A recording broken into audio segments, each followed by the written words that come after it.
नमस्कार बंधुगण। ओम नमः शिवाय। आपण मानक आम यूट्यूब चैनल को स्वागत। विशेष भाव में जदि कहवा आगामी 10 दिन भितर आपण जीवनर स्थिति संपूर्ण भाव में बदलवाई जाऊँगी। जहाँ चाहिए से सब आपण को प्राप्त हो। विशेष भाव में जदि आम आपण मानक समय अवधिर स्थिति विषय कहवा आगामी 8 तारिख रु विशेष रूप से 18 तारिख पर्यंत आपणकर शोइथिबा भाग्य चेई उठिबापई जाउछि। आजिर जो इनफॉरमेशन आम आपण मानक देबू ए इनफॉरमेशन आपणक पई बहुत ही महत्वपूर्ण रहिबो। जहाद्वारा आपण ए समय को आहुरी अधिक शुभ और मंगलदायक सब्यस्त करें।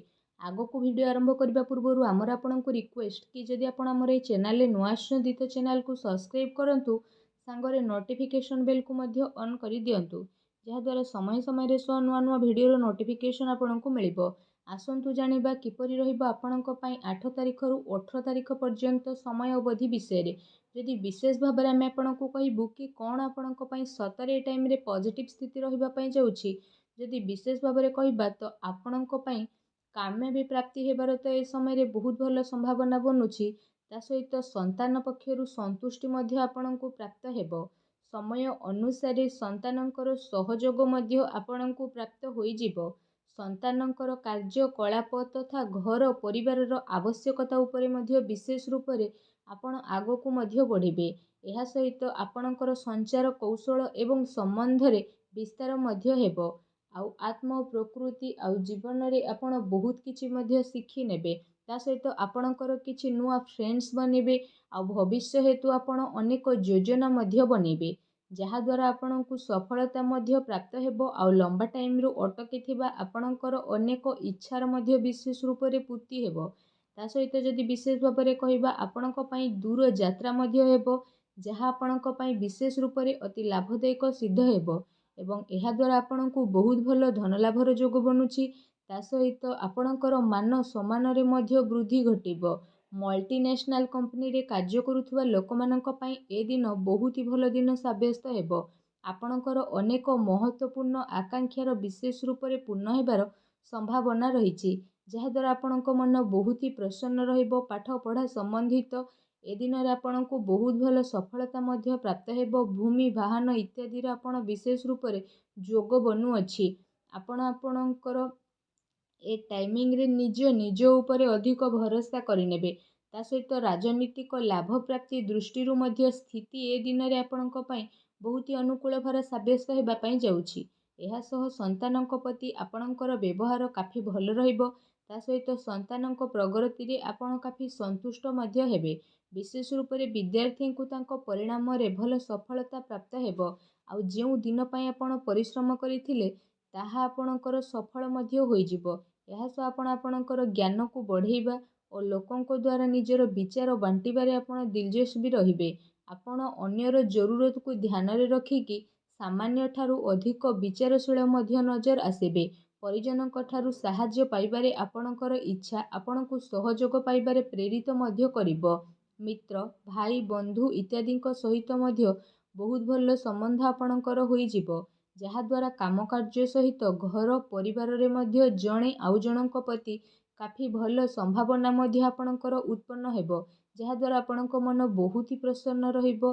ता सहित आसंतु जानिबा आपणक पई टाइमिंग रे कोन नेगेटिव रहिबो। कौनसी प्रकार भीतीय निवेश पई ए दिन रे आपण बहुत ही भाबी चिंती कि आगो को बढ़ंतु। जदि ए सब क्षेत्र रे इनफॉरमेशन परामर्श नहीं कि आपण किछि काम करूछंती तो आपणक पई बहुत ही भल स्थिति रहिबो। ए दिन आपणक पई कौनसी अजଣା चिंतापूर्ण स्थिति मध्य विशेष रूप से उत्पन्न करि पारे, तेणु टिके सावधान रुहंतु। ता सहित आपणक आपणकर कार्य क्षेत्र रे टिके ध्यान देबार विशेष रूप से आवश्यकता रहिछि, कारण आपणक विरोध रे केही षडयंत्र मध्य करि पारंती, अर्थात आपणक विरोध रे केही चाल मध्य चलाई पारंती, जहा द्वारा आपणको मानहानि उठेबा पाई मध्य पड़ी पारे। निजर कार्य को आपण पूरा ईमानदारी सहित करंतु। काहाको भी एमिति मौका दियंतु नाही जहा द्वारा आपणको किछि प्रॉब्लम फेस करबा पाई पड़िबो। ऑफिस अथवा कार्यालय रे आपण आपणकर सहकर्मी को ऊपर आदौ भरोसा करंतु नाही, कारण जदि एमिति आपण करूछंती तो सेमाने आपणको भरोसा ନାଜାୟଜ ଫାଇଦା ଉଠାଇବେ ଆଉ ଚୋରି ଛପିରେ ଆପଣଙ୍କୁ ନୋକସାନ ପହଞ୍ଚିବା ପାଇଁ ଚେଷ୍ଟା ମଧ୍ୟ କରିବେ। ଯେଉଁ କାରଣ ପାଇଁ ଅଫିସରେ ମଧ୍ୟ ଆପଣଙ୍କ ଇମେଜକୁ ନୋକସାନ ଉଠାଇବା ପାଇଁ ପଡ଼ିପାରେ, ତେଣୁ ଆପଣ ସାବଧାନ ରୁହନ୍ତୁ। ଆପଣଙ୍କ ଲଭ୍ ଲାଇଫ୍ର ସ୍ଥିତି ବିଷୟରେ ଯଦି କହିବା ତ ଆପଣଙ୍କର ଜୀବନସାଥୀ ଆପଣଙ୍କୁ ଆପଣଙ୍କର ପ୍ରତ୍ୟେକ କାର୍ଯ୍ୟରେ ସମର୍ଥନ ଦେବେ ଆଉ ସମୟ ଆସିଲେ ଆପଣଙ୍କର ସହାୟତା ମଧ୍ୟ ସେ କରିବେ। ଏହାର ପରିଣାମ ସ୍ୱରୂପ ଆପଣଙ୍କର ବୈବାହିକ ଜୀବନ କାଫି ଭଲ ମଧ୍ୟ ରହିବ। ଜୀବନ ସାଥୀଙ୍କ ସହିତ ମଧୁର ସମ୍ବନ୍ଧ ହେବାର ବିଶେଷ ରୂପରେ ସମ୍ଭାବନା ବନୁଛି ତଥା ଆବଶ୍ୟକତା ଅନୁସାରେ ସବୁ ଜାଗାରେ ଜୀବନସାଥୀଙ୍କର ବିଶେଷ ସହଯୋଗ ଆପଣଙ୍କୁ ପ୍ରାପ୍ତ ହୋଇଯିବ। ସେଥିପାଇଁ ଜୀବନସାଥୀଙ୍କ ସହ ମଧୁର ସମ୍ବନ୍ଧ ବନେଇ ରଖିବାର ଆପଣଙ୍କ ପାଇଁ ବହୁତ ଭଲ ସ୍ଥିତି ରହିଛି। ଏହା ସହିତ ଆପଣଙ୍କୁ ଏ କଥାର ମଧ୍ୟ ଧ୍ୟାନ ରଖିବାକୁ ପଡ଼ିବ କି ପ୍ରେମ ଆଉ ସମ୍ପର୍କ ନିଜପଣ ଏସବୁରେ ଚାଲିକି ଆପଣ ଆଗକୁ ବଢ଼ନ୍ତୁ। ଏହା ସହିତ କୌଣସି ସମ୍ପର୍କରେ ଆପଣ କଟୁତା ଆଣନ୍ତୁ ନାହିଁ। ବିନ୍ଦାସ ହୋଇକି ସବୁ କାମ କରନ୍ତୁ। ଏ ଦିନ ଆପଣଙ୍କ ପ୍ରେମ ଜୀବନ ପାଇଁ ବିଶେଷ ରୂପରେ ବହୁତ ହି ଭଲ ଦିନ ରହିବ। ଯେଉଁ ଦିନର ଅପେକ୍ଷା ଥିଲା ସେ ଦିନ ଏବେ ଆରମ୍ଭ ହେବା ପାଇଁ ଯାଉଛି। ତା ସହିତ ଯଦି ବ୍ୟବସାୟ କ୍ୟାରିୟର ବିଷୟରେ ସ୍ଥିତି ବିଷୟରେ କହିବା ତ ବ୍ୟବସାୟ କ୍ୟାରିୟର ପାଇଁ ସ୍ଥିତି ଆପଣଙ୍କ ପାଇଁ ବହୁତ ହି ଶୁଭ ଫଳଦାୟୀ ରହିବ। ବ୍ୟାପାର ଧନ୍ଦା ଆପଣଙ୍କର ଭଲରେ ଚାଲିବ ଏବଂ ଆର୍ଥିକ ସ୍ଥିତି କାଫି ମଜବୁତ ମଧ୍ୟ ରହିବ। ଆପଣଙ୍କ ପାଇଁ ଆକସ୍ମିକ ଧନ ଲାଭର ଅନେକ ହିଁ ଯୋଗ ବନିବା ପାଇଁ ଯାଉଛି, ଯାହା ପାଇଁ ଆପଣଙ୍କ ମନ ବହୁତ ହି ପ୍ରସନ୍ନ ରହିବ। ତା ସହିତ ଆପଣଙ୍କୁ ଆପଣଙ୍କର କାର୍ଯ୍ୟରୁ ବିଶେଷ ରୂପରେ ବହୁତ ଭଲ ଲାଭ ମଧ୍ୟ ମିଳିବ। ଆଉ ଆପଣଙ୍କ କ୍ୟାରିୟରରେ ଆପଣଙ୍କର ସ୍ଥିତି କାଫି ମଜବୁତ ମଧ୍ୟ ରହିବ। ଆପଣ ଆପଣଙ୍କ ମିତ୍ରଙ୍କ ସହିତ ଯଦି କିଛି ବ୍ୟାପାର କରୁଛନ୍ତି ତ ଏ ଟାଇମିଂରେ ଆପଣଙ୍କୁ ଅଧିକ ଲାଭ ମଧ୍ୟ ମିଳିପାରେ। ଚାକିରି କରୁଥିବା ବ୍ୟକ୍ତି ବିଶେଷଙ୍କ ପାଇଁ ଏ ଟାଇମିଂ ମିଲାଜୁଲା ମଧ୍ୟ ରହିବ। ବିଦ୍ୟାର୍ଥୀଙ୍କ ପାଇଁ ଏ ସମୟ ବହୁତ ହି ଭଲ ରହିବ। ତା ସହିତ ଯଦି ଆପଣଙ୍କ ସ୍ୱାସ୍ଥ୍ୟର ସ୍ଥିତି ବିଷୟରେ ଆମେ ଆଲୋଚନା କରିବା ତ ଘରେ କେତେ ସାରା ଗ୍ରହଙ୍କର ଜ୍ୟୋତି ଆପଣଙ୍କ ସ୍ୱାସ୍ଥ୍ୟକୁ ଟିକେ ପ୍ରଭାବିତ କରିପାରେ। ସେଥିପାଇଁ ଗୋଟେ ନିୟମିତ ଓ ଭଲ ଦିନଚର୍ଯ୍ୟାର ଆପଣ ପାଳନ କରିବା ପାଇଁ ଚେଷ୍ଟା କରନ୍ତୁ।